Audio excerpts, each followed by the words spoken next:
India is creeping closer to a general election next year at a time that the mainstream news media there are growing more and more toxic. That assessment comes from one of the country's most prominent journalists, Ravish Kumar. And Kumar would know. He spent nearly 30 years in the studios of ndtv, a national news channel that stuck to a centrist line, while other channels were veering to the right, either willingly or under pressure from the government of Narendra Modi and his party, the BJP. Here at the Listening Post, we have documented that shift. TV hosts getting louder, more sycophantic, more anti-Muslim by the day, effectively proving Ravish Kumar's point. Kumar is the subject of a new documentary about the state of India's media. It's called While We Watched. It chronicles his last years at NDTV just before a controlling stake at the channel was bought by a Modi-aligned businessman. For Kumar, that takeover was the last straw. He quit the channel. And this is how he explained that decision to his viewers on his way out the door. Ravish, you do your work in Hindi. You're also good in English. We've agreed we're going to go back and forth between those languages as you see fit. Let me start here. Last year, that businessman, Gautam Adani, bought a controlling stake in the network you were working at, NDTV. You make a decision to go out the door, that you can no longer work there under these conditions. Given what you've seen on that channel since then, did you make the right call? Thanks, Richard, for having me here, and thanks for having a show like The Listening Post, where you analyze media from across the globe. My decision to leave NDTV was not based on guts only. मैं जानता था कि कौन आदमी आ रहा है और कौन आदमी जा रहा है. जो पत्रकारिता या जितनी भी पत्रकारिता हम कर सके जब एनडीटीवी डॉक्टर रॉय के पास था, और हम लोगों ने बहुत लिमिटेड रिसोर्स से, बहुत तरह के चैलेंजेस से जो हम कर पाए, जो आ रहा था उसके पास मुझे पता था कि पैसा तो बहुत है, मगर वो सवाल पूछने की हिम्मत नहीं कर सकता है. लेकिन अगर आप कंटेंट उनका देखें तो उससे बहुत साफ हो जाता है कि ये मीडिया दो मास्टर को सर्व करने के लिए आया है. एक मास्टर जो उसको ओन करता है और एक मास्टर जो पॉलिटिकल मास्टर हैं एक तरह से. बाद में कई एंकरों ने उसे छोड़ा भी. तो मुझे कोई शक नहीं था कि ये कौन है, हु इज ही. धरती पे जितने भी न्यूज़ चैनल है वो खरीद सकते हैं, पर मोदी सरकार से सवाल नहीं पूछ सकते हैं. For people who are unfamiliar with the Indian media space, characters like Arnab Goswami, we've seen him get into an argument with a student leader, declare, as though he's issuing a certificate of some kind, that this guy is an anti-national. Someone's going to call your bluff, and we are calling your bluff tonight. Someone's going to name you as anti-national, and I'm naming you as anti-national tonight. Shortly thereafter, someone takes a shot at that student leader. Yeah. Who gave these anchor people the power, whether it's real or imagined in their heads, to do this kind of thing? Who invested them with that power? इससे मैं भारत में फर्जी degree बांटने वाले बहुत institutions हैं.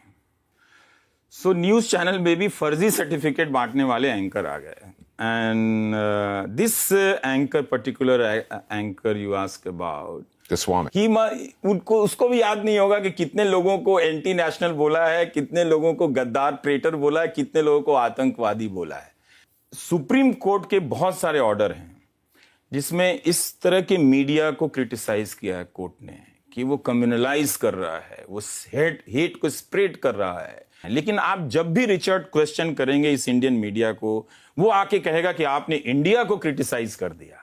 जब 2014 आया, उसके बाद जिस तरह से सैकड़ों न्यूज़ चैनल ने दिन रात कम्युनल एजेंडा समाज में फैलाना शुरू किया, तो जो कॉमन मासेस था वो बहुत इनोसेंट था. वो 2014 के पहले मीडिया को जिस लेगेसी से देख रहा था, जिस ट्रस्ट से देख रहा था, 2014 के बाद उसी ट्रस्ट से देख रहा था, और वो उसके ट्रैप में फंस गया और विश्वास करने लगा कि एक धर्म के लोग हमारे लिए खतरा हैं. तो ये काम सरकार अपनी ज़बान से नहीं बोल सकती थी, क्योंकि बहुत सारे लिमिटेशंस हैं.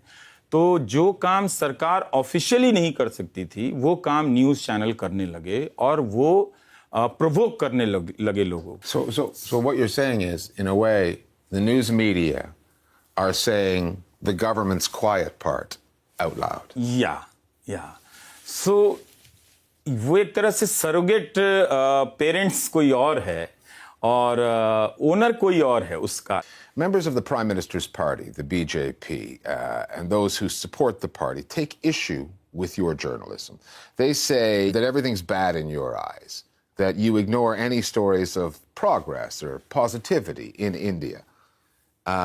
Is there any legitimacy to that criticism? Are you guilty of being hyper-focused on No, the I'm negative? not guilty. This is a false narrative. And this they apply this narrative against anyone, not only me. My job is to ask question, especially when Prime Minister goes and invites some film star to give a scripted kind of interview. मतलब आपको नींद आती नहीं है 3.5-4 घंटे के बाद? नहीं. If you wanted to say that you have done so much, you should not have invited Akshay Kumar. You should have invited Ravishkumar. Then my questions would have given you a chance to say that you have done so much for this country. You're now doing your thing on YouTube. You're no longer with the mainstream media. Yeah. You're going to do okay. नमस्कार, मैं रविश Kumar. But when voices like yours are basically taking refuge online, when that stuff ends up on YouTube or social media, is it ever going to reach enough people? Or will you always be dwarfed by hundreds of news channels? ये 100 news channel, 200 news channel, जो 400 news channel हैं, जितने बड़े band, masses के band को पहुंचते हैं, आप YouTube से वहां तक नहीं पहुंच सकते हैं. Also, there is a huge gap of resource. We do not have resources. I do not have reporters to send them in the field and get things verified. So I am relied on secondary sources, but I know that this is not enough. And in compared to this scale of media.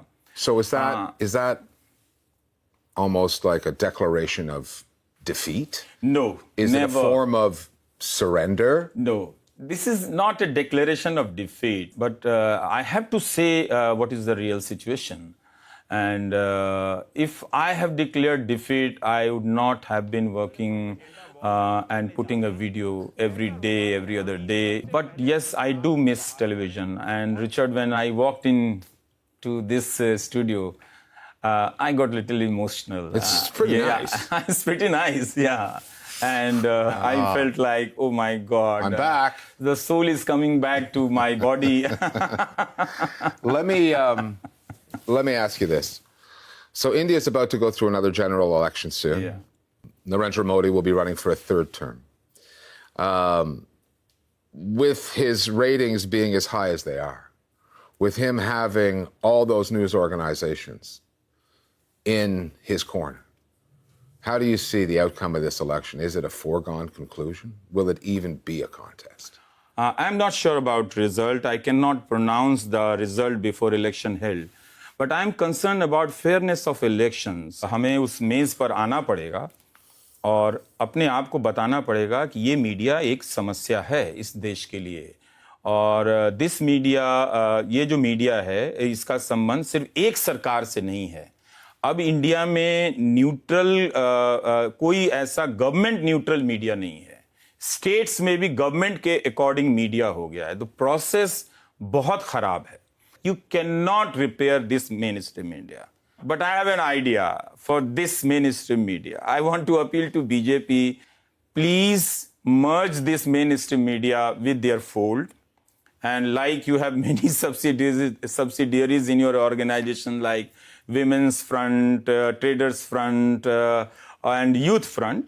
You just have Media Front also. So you're saying make it official. Yeah, make it official and merge this media with BJP. I do not see that anyone has a resource and capacity to change this mainstream media. We have to create a new kind of mainstream media if we think that media is a necessary companion of any good and sober democracy, Richard. Oh, especially a democracy that calls itself Yeah. the world's largest democracy. Yes. Ravish Kumar, it's been a pleasure.